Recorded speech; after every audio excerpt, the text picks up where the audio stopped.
I got into television through working in the theatre, which I was not very successful at, and was assistant director at Northampton Rep for a time, and in one or two other rep companies, and then applied to the BBC as an assistant floor manager and got rejected, and then applied again as a director and bizarrely got accepted, and did their training course, which was 6 weeks, including one morning entitled What to Do with Your Cameras, and it was mainly about how to fill in the correct forms to function at the BBC. Did that, managed, then within a few weeks I was doing live Z-cars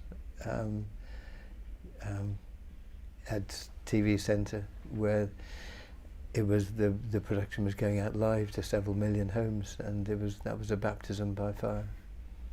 The great breakthrough I had, great stroke of luck I had, was working with a group of people who were making what was called the Wednesday play, which was contemporary drama at the BBC, contemporary fiction.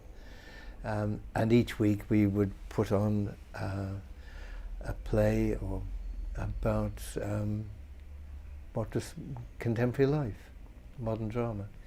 And we had great ideals for that. That developed one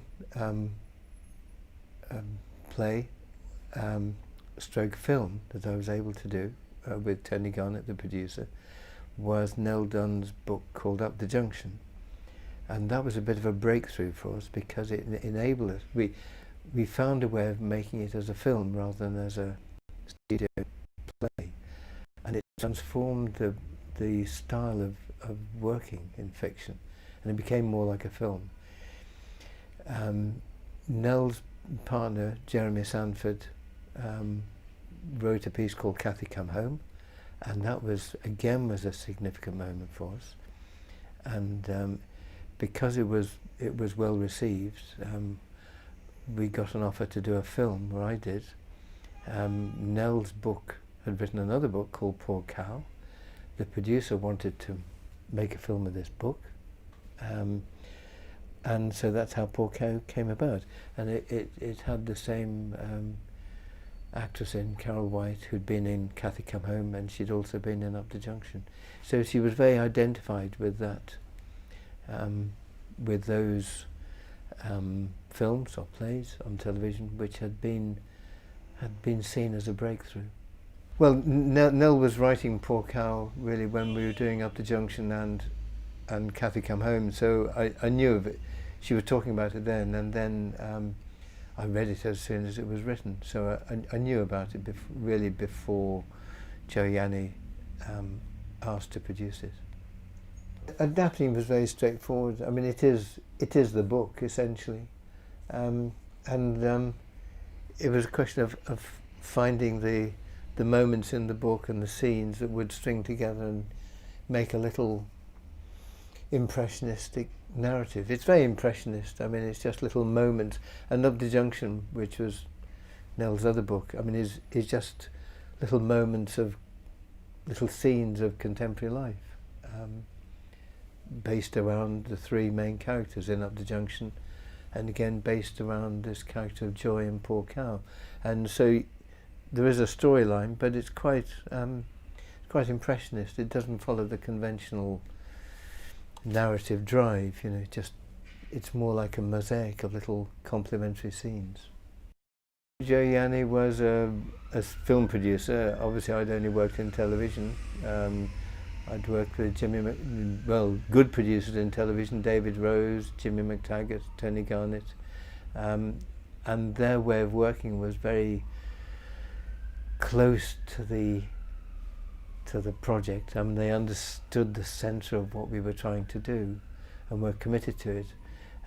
Joe was a cinema person, a film man in quite a traditional way, and approached making films in a very traditional way. And I guess we weren't necessarily on the same tracks. And I think he was very, committed to getting a good film, of course. But the traditional film producer way was to hire a line producer who saw every member of the crew being out to swindle the production and approach them accordingly. And that didn't necessarily make for a harmonious team, because as a director you want everyone pulling together and committed to the project. If they're constantly battling with what they see as the front office, then that's not a good way to work. The crew some came with me from television, had a television background, and we were used to working in a much faster, quicker, more informal way. The traditional film crew then, back in the 60s, was very hierarchical. Was the separate departments stayed very separate.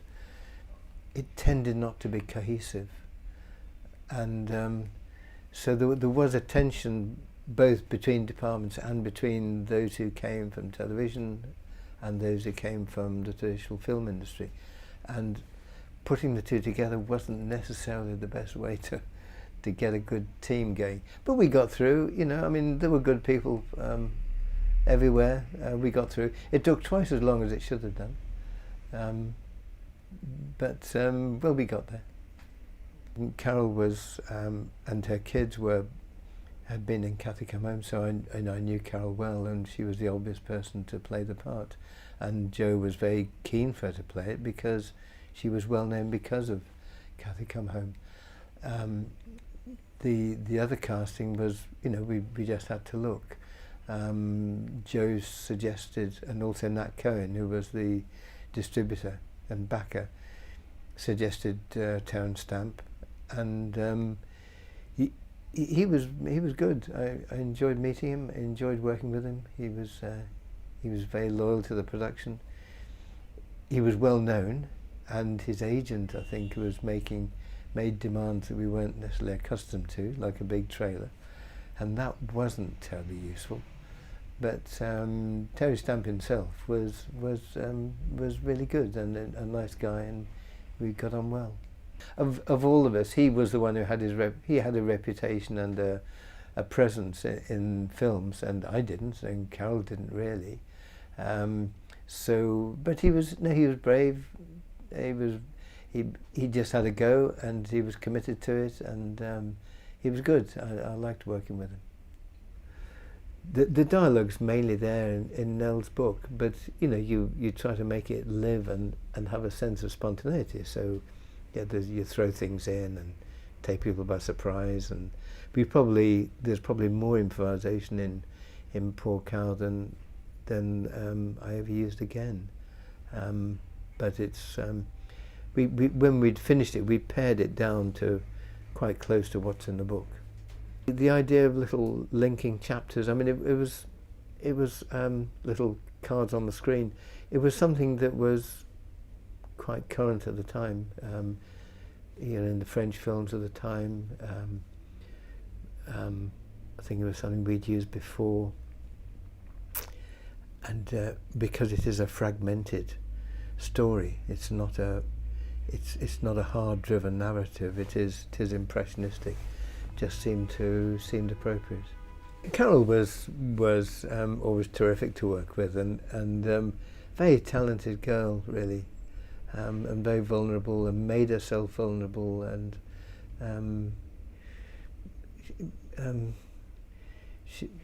she was very present. You just felt her presence very strongly.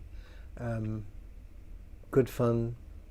Easy to work with. They were all easy. I mean, actors are easy to work with, really, if you strike up a good relationship. No, she was fine.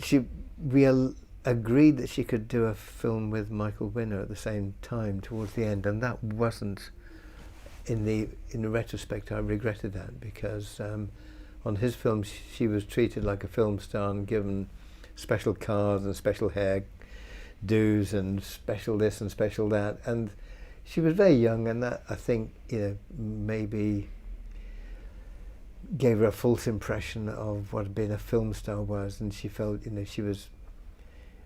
that's how, that was the life she wanted, and of course it was a mistake, and was, in the end, was quite destructive, because on our film she was just Carol and she just mucked in with everyone else. Being tempted by this film star treatment was not was not good, and sadly it wasn't good after the film was finished. She went to America, and she didn't have a very happy time there.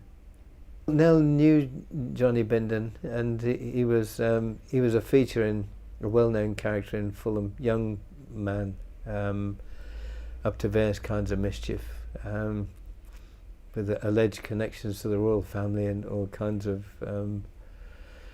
people in that world of the 60s.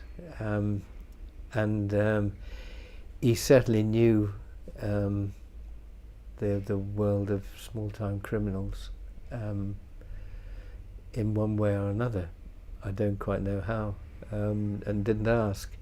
But he had quite a checkered career afterwards, and I think died some years later. But a very strong presence in the film. I mean, he was that man. I mean, there was a strong presence to him.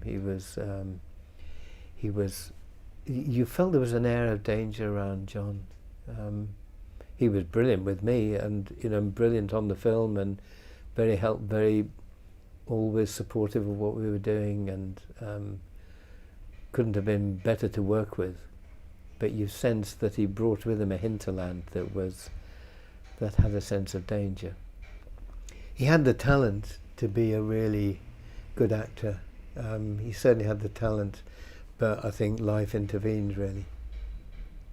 Filming around London was easy, a lot easier than it is now. I mean, you just turned up and pointed a camera and away you went, It was a lot easier.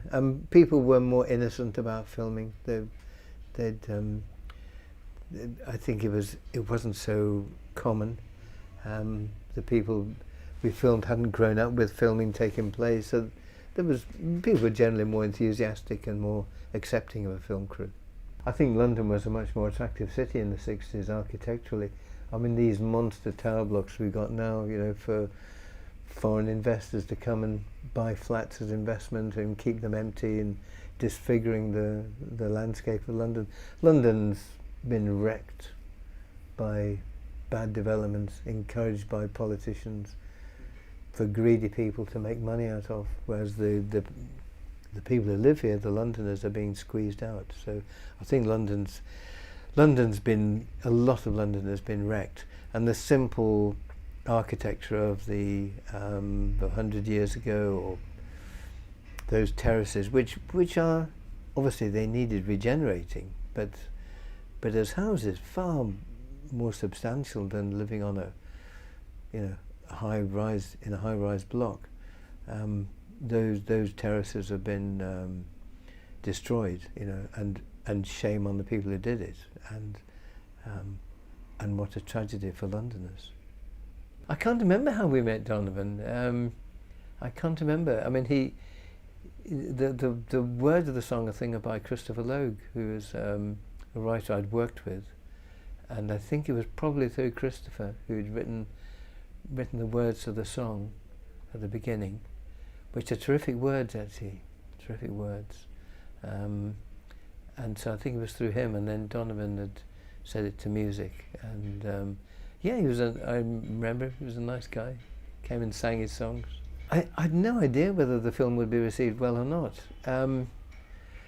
They sold it to America quite well, and that enabled Carol to go to America, which I felt at the time was a pity, because I felt she would be recognised and understood better here, and her talent would be protected, whereas there she was just exploited.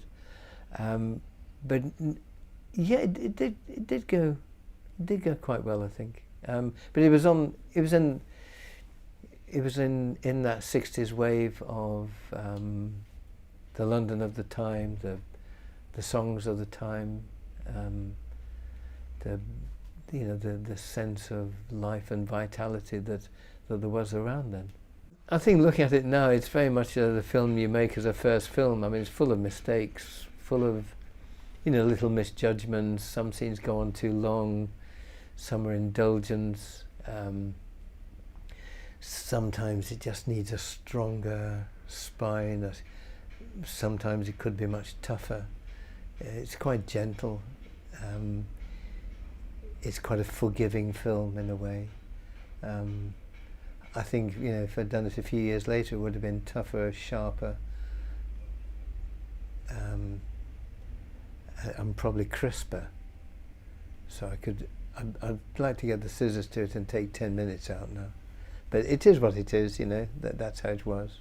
I have warm memories of everybody involved, everybody who was in it, happy memories of them. But it's very much a first film.